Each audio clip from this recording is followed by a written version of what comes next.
I used to be cruel to my woman, and physically, any woman. I was a hitter. I couldn't express myself and I hit. I fought men and I hit women. Those aren't the words of some random criminal. That's a direct confession from John Lennon, the man who wrote "All You Need Is Love." The icon who held bed-ins for peace and asked us all to imagine. For decades, we've bought into one version of John Lennon, the witty, brilliant, peace-loving martyr. But the man himself admitted to a much darker side, one filled with violence, rage, and cruelty that has been almost completely wiped from his public story. John Lennon isn't just a musician, he's a cultural saint. A symbol of hope and idealism, forever frozen in time as the peace-loving artist gunned down in his prime. His face is on posters in college dorms, his lyrics are in yearbooks, and "Imagine" has become the world's anthem for a better future. But this carefully built image, sealed by the tragedy of his death, hides a deeply troubled and contradictory man. The story of John Lennon isn't a simple one. It's about genius tangled up with some serious flaws. It's the story of a man who preached peace to the world but waged war in his own home. He was a father who could be shockingly cruel to his first son, and a husband who admitted his own songs were a diary of his abusive behavior. This isn't about canceling a legend. It's about finding the whole truth. To really understand John Lennon, we have to look past the round glasses and peaceful slogans.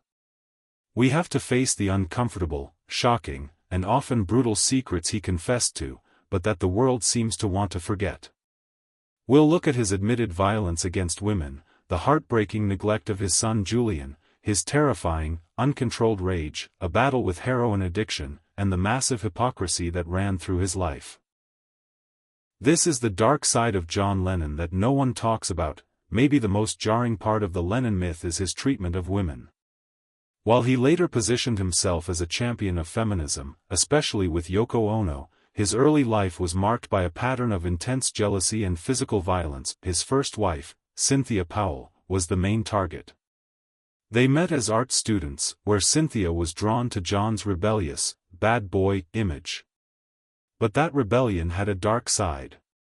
In her memoir, John, Cynthia wrote about an incident early in their relationship. John saw her dancing with his friend and then Beatle, Stuart Sutcliffe, and became consumed by jealousy.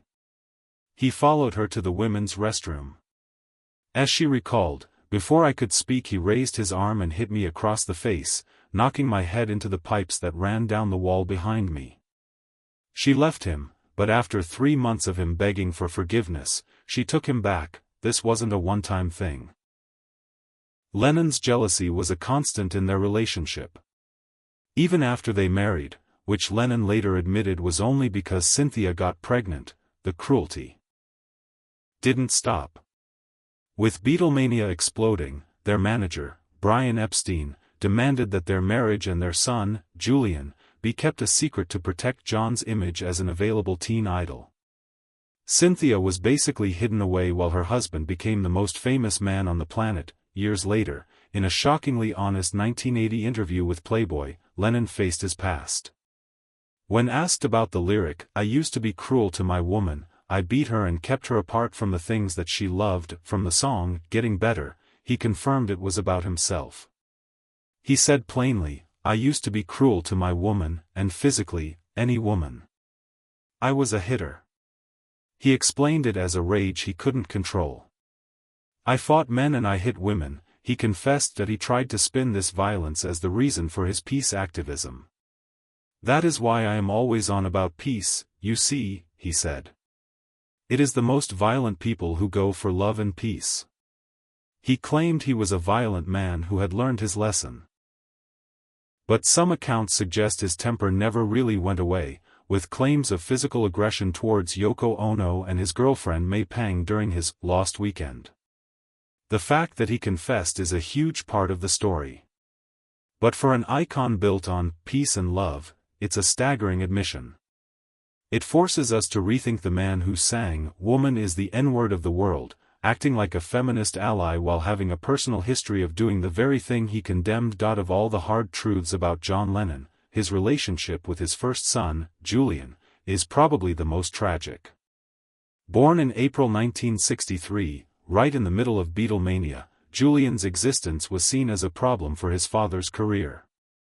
John was mostly an absent father, and when he was around, he was often cold, neglectful, and verbally abusive. Julian has been open about his painful childhood. He said that Paul McCartney was more of a father to him than his own dad. In fact, it was McCartney who wrote the comforting ballad, Hey Jude, originally, Hey Jules, for a 5-year-old Julian during his parents' messy divorce. Think about that, while John was off starting a new life with Yoko Ono, it was his bandmate who stepped in to care for the son he left behind. In one heartbreaking interview, Julian said, "Mom was more about love than Dad. He sang about it, he spoke about it, but he never really gave it, at least not to me as his son." Lennon's cruelty could be incredibly sharp. The family's housekeeper remembered John yelling at young Julian for how he laughed, screaming, "I hate the way you fucking laugh." Lennon himself showed a shocking lack of feeling. In that same 1980 Playboy interview, he called Julian's birth an accident, saying he was born out of a bottle of whiskey on a Saturday night. When John and Yoko had their son, Sean, in 1975, John famously quit music for 5 years to be a stay-at-home dad. For Julian, this was a bitter pill. He had to watch his father give Sean all the love and attention he had been denied. Then suddenly my dad literally disappeared off the face of the planet, Julian said about the time after the divorce. He and Yoko Ono were deeply and publicly in love. And I felt as if my mom and I had been cast aside. For years, they barely spoke. Even when they started to reconnect before John's death, Julian described their relationship as distant and tense. The unfairness was even written into John's will. Most of his massive fortune went to Yoko and Sean, while Julian was left with very little. This led to a long, painful legal battle with Yoko for a fair share of his father's estate. Julian has since found a way to forgive his father, but the scars of that neglect are a permanent part of his story and a damning look at the man behind the music. The story of John Lennon is full of these kinds of shocking contradictions. If you find this look into the hidden side of history interesting, make sure to subscribe and hit the bell so you don't miss our next deep dive into the complicated lives of famous figures. John Lennon's violence wasn't just kept at home. His temper could explode at any time, with terrifying results. The most infamous example was his brutal, almost deadly assault on a close friend, the Cavern Club's MC, Bob Wooler. It all went down in June 1963, at Paul McCartney's 21st birthday party. Lennon had just gotten back from a trip to Spain with the Beatles' manager, Brian Epstein, who was gay. This started rumors about their relationship. At the party, a drunk Bob Wooler made a joke, quipping to John, "How was your honeymoon, John?" Lennon, also heavily drunk, just snapped. This wasn't a simple punch. It was a savage beating. Lennon dragged Wooler outside and viciously attacked him. He later described it himself, "I was out of my mind with drink. I smashed him up. I broke his bloody ribs for him." Wooler ended up in the hospital, lucky to be alive. The aftermath is just as telling. When Lennon sobered up, he was supposedly shaken by what he'd done, realizing he could have killed someone. But publicly? He showed little remorse. He refused to apologize directly.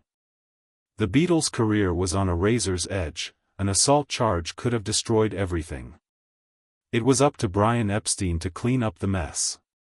Epstein sent a telegram with a forced apology from John and paid Wooler to settle things quietly and keep him silent. This incident shows a key part of Lennon's dark side. His rage wasn't just about jealousy.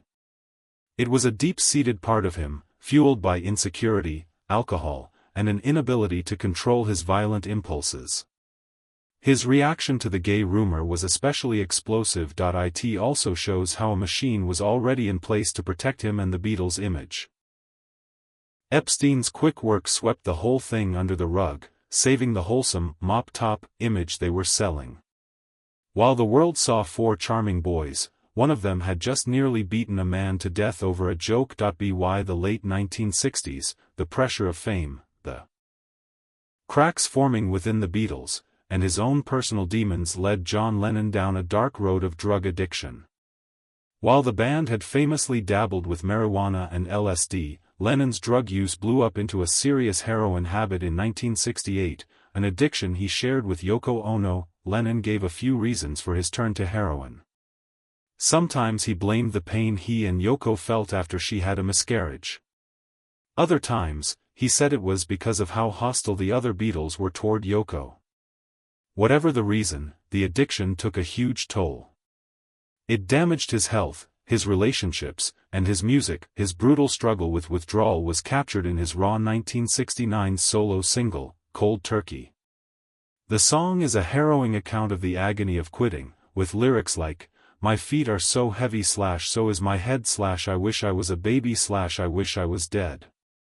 He apparently offered the song to the Beatles for the Abbey Road album, but they turned it down. He released it himself, a clear sign of his split from the band. Quitting was hell. Yoko Ono described how they tried to go cold turkey at home, without doctors, because they were ashamed to let anyone know how bad their problem was. Lennon reportedly had Yoko tie him to a chair for 36 hours while he writhed in pain. Sadly, that first attempt didn't stick. His addiction was worse than he let on, and he relapsed several times. His drug use wasn't just limited to heroin, he also used LSD and cocaine heavily, but Lennon was one of the first major stars to be so open about his addiction.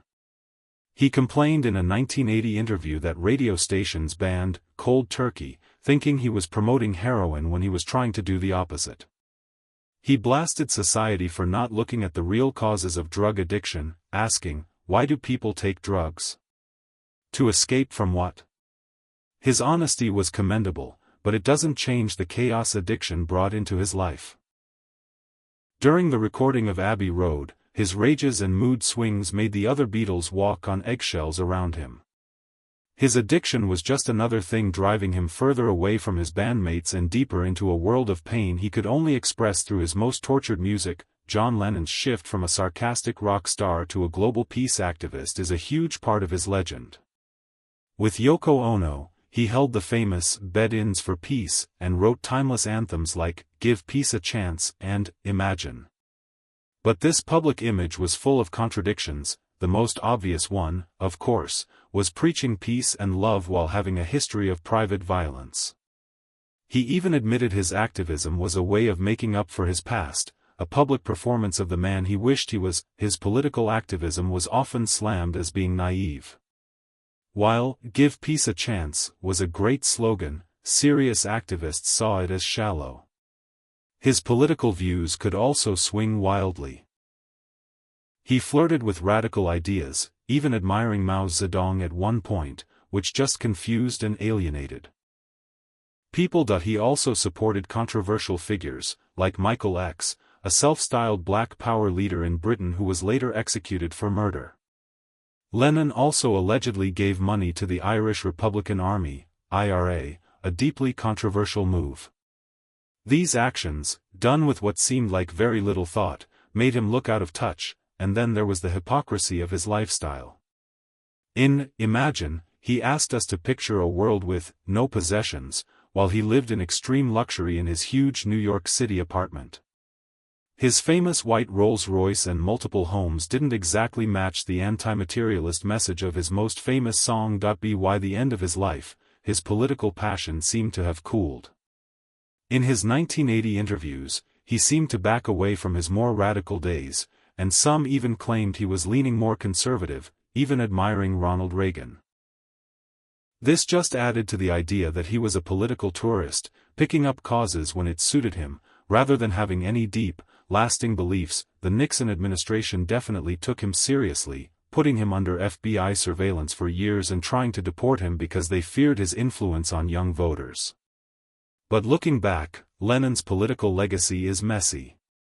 He was a master of the grand, symbolic gesture, the bed-in, the "war is over" billboard. These moments captured the public's imagination. But they existed right alongside a history of inconsistent beliefs, questionable friends, and a personal life that often made a joke of the ideals he was selling. Looking at the dark side of John Lennon doesn't erase his light. His genius as a songwriter is undeniable.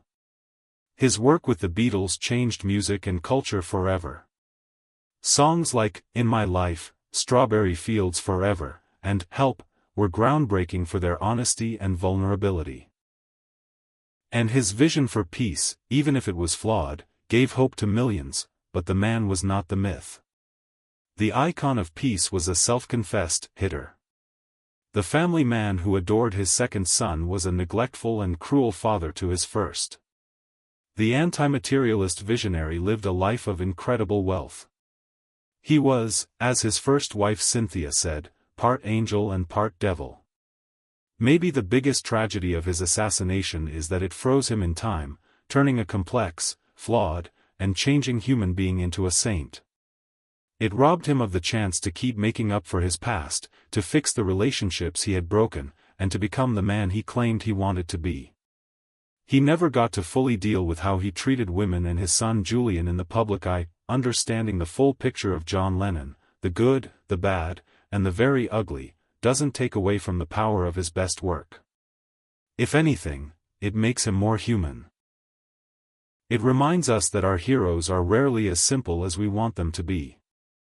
John Lennon's story is a powerful, and often uncomfortable, reminder that the brightest lights can cast the darkest shadows. What do you think?